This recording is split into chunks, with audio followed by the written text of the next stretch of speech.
Coconut milk rice ಮಾಡಲಿಕ್ಕೆ ನಾನು basmati rice ಅನ್ನು ತಗೊಂಡಿದ್ದೇನೆ. ನಾನು 10 ನಿಮಿಷದಷ್ಟು ನೀರಲ್ಲಿ ನೆನೆ ಇಟ್ಟು 3 ನೀರಲ್ಲಿ ವಾಶ್ ಮಾಡಿ ಇಟ್ಟಿದ್ದೇನೆ.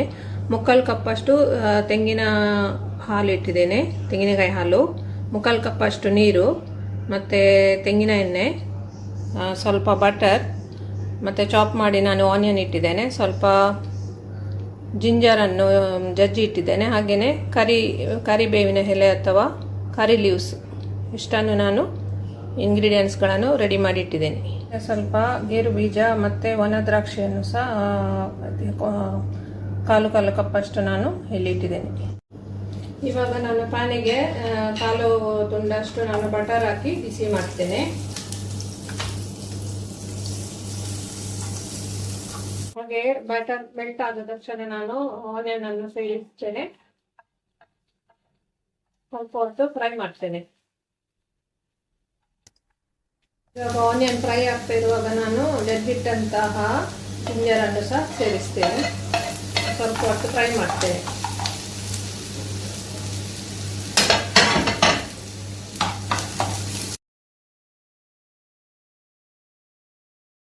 ಇವಾಗ ನಾನು ಗೋಡಂಬಿ ಮತ್ತು ದ್ರಾಕ್ಷಿಯನ್ನು ಸಹ ಸೇರಿಸಿ ಸ್ವಲ್ಪ ಹೊತ್ತು ಫ್ರೈ ಮಾಡ್ತೇನೆ.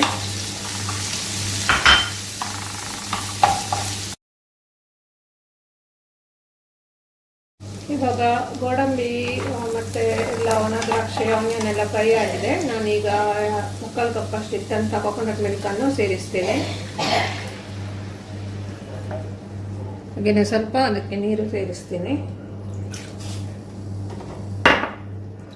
ಸ್ವಲ್ಪ ಫ್ಲೇಮನ್ನು ಮೀಡಿಯಮಲ್ಲಿ ಇಡ್ತೇನೆ.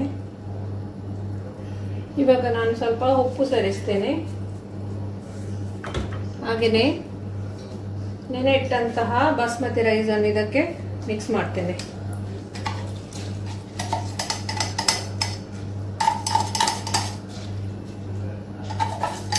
ಹಾಗೆಯೇ ಕರಿ ಲೀವ್ಸ್ ಅನ್ನು ಆ್ಯಡ್ ಮಾಡ್ತೇನೆ. ಸ್ವಲ್ಪ ಹೊತ್ತು ಇದನ್ನು ಒಂದು 5 ಮಿನಿಟ್ಸ್ ಅಷ್ಟು ಕುಕ್ ಮಾಡಲಿಕ್ಕೆ ಬಿಡೋಣ. ಇವಾಗ ನಾನೊಂದು 2 ಚಮಚದಷ್ಟು ಕೊಕೊನಟ್ ಎಣ್ಣೆಯನ್ನು ಆ್ಯಡ್ ಮಾಡ್ತೇನೆ, ಯಾಕೆಂದರೆ ಅದು ರೈಸ್ ಅಂಟದೆ, ಅದಕ್ಕೆ ಅಂಟದಾಗೆ ಅದು ಸ್ವಲ್ಪ ಹೆಲ್ಪ್ ಆಗುತ್ತೆ. ಅದಕ್ಕೆ ನಾನು ಸ್ವಲ್ಪ ಕೊಕೊನಟ್ ಎಣ್ಣೆಯನ್ನು ಆ್ಯಡ್ ಮಾಡಿದ್ದೀನಿ. ಮಿಕ್ಸ್ ಮಾಡ್ತೇನೆ, ಸ್ವಲ್ಪ ಹೊತ್ತು ಬೇಯಲಿ. ಇವಾಗ ರೈಸ್ ಕುಕ್ ಆಗ್ತಾ ಇದೆ. 2-3 ನಿಮಿಷದಷ್ಟು ಸರಿಯಾಗಿ ಕುಕ್ ಆದರೆ ಮತ್ತೆ ರೆಡಿ ಆಗ್ತದೆ. So guys, finally coconut milk rice ರೆಡಿಯಾಗಿದೆ. ಅದರಲ್ಲಿದ್ದ ನೀರಿನ ಅಂಶ ಎಲ್ಲ ಹೀರಿಕೊಂಡಿದೆ.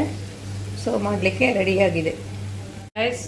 ಇದು ಇವತ್ತಿನ ಕೊಕೊನಟ್ ಮಿಲ್ಕ್ ರೈಸ್. ನಿಮಗೆ ಈ ರೆಸಿಪಿ ಇಷ್ಟವಾದಲ್ಲಿ ಲೈಕ್ ಮಾಡಿ, ಶೇರ್ ಮಾಡಿ, ಸಬ್ಸ್ಕ್ರೈಬ್ ಮಾಡಿ, ಮತ್ತು ನೀವು ಸಹ ಟ್ರೈ ಮಾಡಿ. ಇದನ್ನು ಮಟನ್ ಅಥವಾ ಚಿಕನ್ ಗ್ರೇವಿ ಅಥವಾ ಕರಿಯೊಂದಿಗೆ ಸೇರಿಸಿದರೆ ತುಂಬ ಟೇಸ್ಟ್ ಆಗುತ್ತೆ. Thank you for watching.